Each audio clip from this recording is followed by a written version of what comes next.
But this is now the elite of the Chinese Communist Party in public is starting to turn on each other. Just like this looks like the scene out of The Godfather, right, where they had the 5 families and they start the war. Can you tell our audience, particularly this Guardian story, what exactly is going on now in Beijing? Are they turning on each other, and is Xi in trouble? Yeah, it appears that Xi Jinping is in trouble. This is a very significant development. A senior party official, her name is Sai Shah, and she is broken with the party. She's been expelled for, believe it or not, criticizing Xi Jinping. But more importantly, I think Xi has said that there is widespread disaffection within the party over the consolidation of party, the purges that have been underway by Xi Jinping. I think it's a reflection of President Trump's hardline policies and Mike Pompeo, Secretary of State Mike Pompeo's hardline policies. I think there are voices in the party which are starting to recognize that this is a mafia state. These families are corrupt. They're stealing from the Chinese people, and there's growing opposition to this massive dictatorship that Xi Jinping has set up. Listen, nothing that is going on right now will have a bigger impact in your life than what's going on in Beijing. This is why I said on Maria Bartiromo the other day, the path to victory here for President Trump, for the nationalists, for the populists, goes right through Beijing. And what you're seeing, I think with this woman, there's 2 things going on. Number one, you have the new federal state of China. You have other organizations kind of like that. You have this whistleblower movement. You have Miles Guo, GTV, all of that.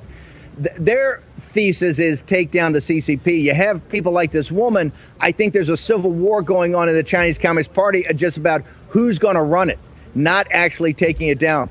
Either case, these are positive movements for President Trump. Remember, this week in The Economist has got the cover story, Bill, about how great Xi is, how he's built an incredible economy, how he handled the pandemic better than anybody, how the economy's coming roaring back, and puts on notice the critics, and particularly the super hawks and ultra hawks in the West, and specifically in the United States, saying we're dead wrong. Guess what?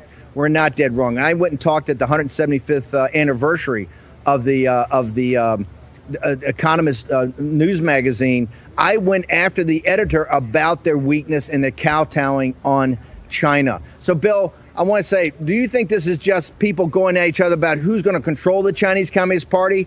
Or do you think this is the beginning of the end of the Chinese Communist Party?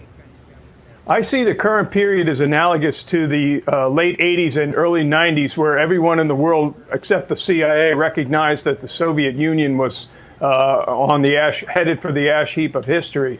I think that there is widespread disaffection. I think because of the secrecy at the top there, we don't have a real good view of what's going on there. There was just another CIA officer prosecuted as a Chinese spy out in Hawaii this week.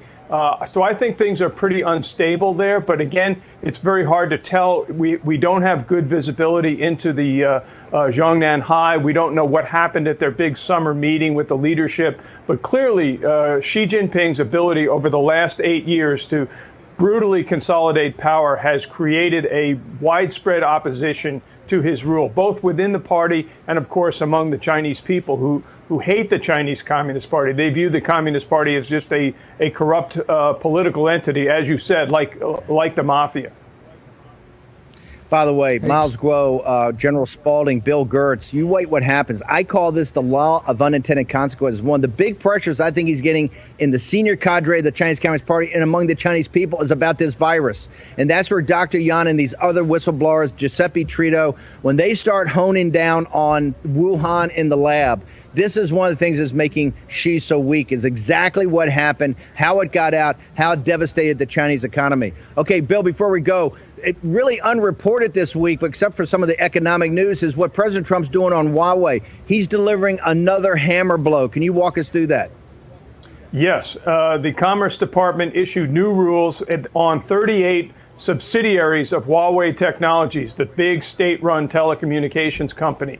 The goal of this operation was basically to close loopholes. And what it's going to do is going to prevent Huawei from purchasing not just U.S. chips, but foreign chips that have U.S. technology in them. And this is going to be a major blow to Huawei, which, again, is out to corner the world market on 5G technology. So this was a very significant step.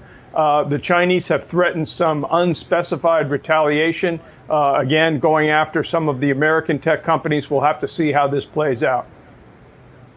Bill, just one last thing before you go. If you were in the Oval today talking to President Trump, given your 30-plus years of following this story about the Chinese Communist Party, what would be your recommendation to him, particularly since we haven't heard the C word, the China word, in any of the talks by the Democratic Party? What would be your recommendation to him?